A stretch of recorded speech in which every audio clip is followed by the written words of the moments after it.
Rahul ji zero check कर लीजिए। माननीय सभापति जी, सन 2014 के लोकसभा चुनाव दिल्ली की जनता ने कांग्रेस को कितनी सीटें दी? 2015 के विधानसभा में कांग्रेस को कितनी सीटें दी? 2019 के लोकसभा में कितनी सीटें दी? 2020 के विधानसभा में कितनी सीटें दी? 2024 के लोकसभा में कितनी सीटें दी? 2025 के विधानसभा में कितनी सीटें दी?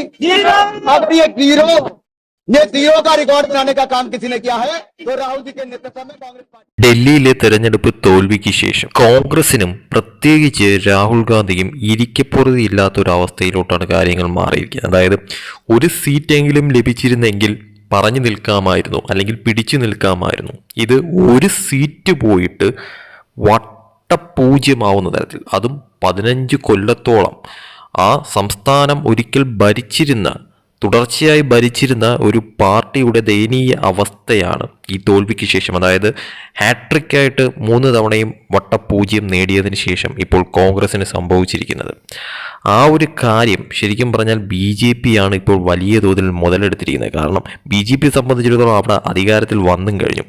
ഇപ്പോൾ ആ തോൽവിക്ക് ശേഷം പാർലമെൻറ്റിൽ അത് വളരെ വലിയൊരു കൂട്ടച്ചിരിയിലേക്കാണ് കാര്യങ്ങൾ മാറിയത്. അതായത് രാഹുൽ ഗാന്ധിക്കെതിരെ വളരെ വലിയ തോതിലുള്ള, അതായത് ഒന്നും മിണ്ടാൻ പോലും പറ്റാത്ത തരത്തിൽ, അല്ലെങ്കിൽ ഇതിന് മറുപടി പോലും ഇല്ലാത്ത തരത്തിൽ അടച്ച് ചുമ്മാതിരിക്കേണ്ടി വരുന്ന ഒരവസ്ഥയാണ് അവിടെ BJPയുടെ തന്നെ അനുരാഗ് താക്കൂറിൻ്റെ ഭാഗത്ത് നിന്ന് വന്ന ഒരു മാസ്സായിട്ടുള്ള എടുത്തലക്കൽ എന്ന് പറയുന്നത്. അതിലെ ഏറ്റവും പ്രധാനപ്പെട്ട ഒരു കാര്യം, ഏറ്റവും ഹൈലൈറ്റ് ആയിട്ട് ആ ഒരു പരിഹാസത്തിൽ തന്നെ ചിരി അടക്കാനാവാത്ത ഒരു കാര്യമെന്ന് പറയുന്നത്, ഈ പറയുന്ന കേന്ദ്ര ബജറ്റിനെ കുറിച്ചുള്ള ചർച്ചയ്ക്കിടെയാണ് ഈ ഒരു സംഭവം പാർലമെന്റിൽ ഉണ്ടായത് തന്നെ. അതായത് ലോക്സഭയിൽ സംസാരിക്കവേ മധ്യവർഗത്തിനുള്ള നികുതി ഇളവ് പരാമർശിക്കുന്ന 12 ലക്ഷം വരുമാന നികുതി എന്നെഴുതിയ ഒരു ബോർഡ് താക്കൂർ ഉയർത്തിപ്പിടിക്കുകയും തുടർന്ന് അദ്ദേഹം ഡൽഹിയിലെ കോൺഗ്രസിൻ്റെ തെരഞ്ഞെടുപ്പ് റെക്കോർഡിലേക്ക് ശ്രദ്ധ കൊണ്ടുപോവുകയുമായിരുന്നു.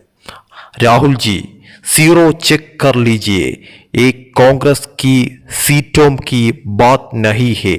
അതായത് രാഹുൽ ജി ദയവായി 0 പരിശോധിക്കുക. തുടർന്ന് അദ്ദേഹം പറഞ്ഞ ഒരു കാര്യം, അല്ലെങ്കിൽ ചോദിച്ച ചോദ്യത്തിന് അവിടെയുള്ള BJP MPമാരെല്ലാം നൽകിയ മറുപടി എന്ന് പറയുന്നതാണ് ഏറ്റവും രസകരമായിട്ടുള്ള ഒരു കാര്യം എന്ന് പറയുന്നത്. 2014 ലോക്സഭാ തെരഞ്ഞെടുപ്പിൽ ഡൽഹിയിലെ ജനങ്ങൾ കോൺഗ്രസിന് എത്ര സീറ്റ് നൽകി? അതിന് ഉത്തരം 0.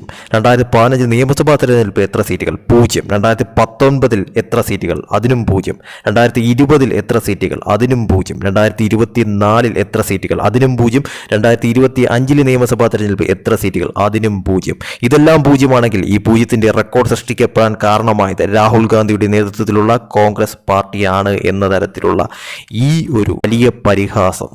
ഠാക്കൂറിൻ്റെ ഓരോ ചോദ്യത്തിനും BJP MPമാരുടെ ആ ഒരു 0 എന്നുള്ള ആ ഒരു ഉത്തരം നൽകൽ, അത് തന്നെ ശരിക്കും പറഞ്ഞാൽ പ്രതിപക്ഷത്തെ ആകെ നാണം കെടുത്തുന്ന ഒരു കാര്യം തന്നെയായിരുന്നു എന്ന കാര്യത്തിൽ സംശയമില്ല. കാരണം അലറി വിളിക്കുന്ന കണക്കായിരുന്നു ആ ഒരു 0 എന്ന് പറയുന്ന ആ ഒരു ഹൈലൈറ്റ് ആയിട്ട് അവിടെ മുഴങ്ങിയത് തന്നെ.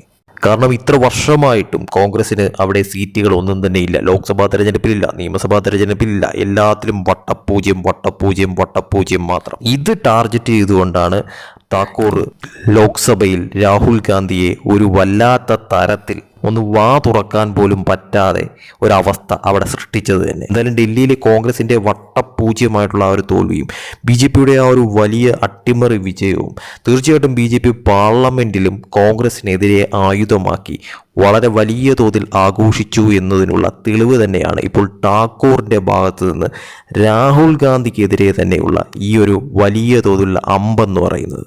തുടർച്ചയായിക്കൊണ്ടിരിക്കുന്ന കോൺഗ്രസിൻ്റെ തോൽവി ശരിക്കും പറഞ്ഞാൽ രാഹുൽ ഗാന്ധി ഇനി അങ്ങോട്ട് എന്തവസ്ഥയിലോട്ടാണ് പോകുന്നത് എന്നുള്ളത് കാത്തിരുന്ന് കാണേണ്ട കാര്യം തന്നെയാണ്. കാരണം പ്രതിപക്ഷ നേതാവ് എന്ന് പറഞ്ഞ് തലയുയർത്തി നിൽക്കാനായിട്ടുള്ള അവസരങ്ങളെല്ലാം തന്നെയും നഷ്ടപ്പെട്ട് കഴിഞ്ഞിരിക്കുന്നു. അല്ലെങ്കിൽ മാളത്തിൽ ഒളിക്കേണ്ട ഒരു അവസ്ഥയിലോട്ടാണ് ഇപ്പോൾ പ്രതിപക്ഷ നേതാവിൻ്റെ ഓരോ തെരഞ്ഞെടുപ്പ് കഴിയുന്തോറുമുള്ള സിറ്റുവേഷൻ വിലയിരുത്തുമ്പോഴത്തേക്കും മനസ്സിലാവുന്ന ഒരു കാര്യമെന്ന് പറയുന്നത്. ഇനിയും ഒരു തിരിച്ചുവരവിന് വേണ്ടി കോൺഗ്രസ് എത്ര കാലം, എത്ര വർഷങ്ങൾ കാത്തിരിക്കേണ്ടി വരുമെന്നുള്ളത് വലിയൊരു ചോദ്യചിഹ്നമായി നിലനിൽക്കുക തന്നെയാണ് ഇപ്പോഴും. ശരിക്കും പറയുകയാണെങ്കിൽ ഈ ഒരു പോക്കാണെങ്കിൽ രാഹുൽ ഗാന്ധി പ്രതിപക്ഷ സ്ഥാനം രാജിവെച്ചുകൊണ്ട് മറ്റാർക്കെങ്കിലും ആ സ്ഥാനം നൽകുന്നതായിരിക്കും ഏറ്റവും ഉചിതമെന്ന് പറയുന്നത്. കാരണം ഓരോ തെരഞ്ഞെടുപ്പ് കഴിയും തോറും ഒരു അലങ്കാരമായി മാറിക്കൊണ്ടിരിക്കുകയാണ് ഇപ്പോൾ രാഹുൽ ഗാന്ധിയുടെ പ്രതിപക്ഷ നേതാവ് സ്ഥാനമെന്ന് പറയുന്നത്.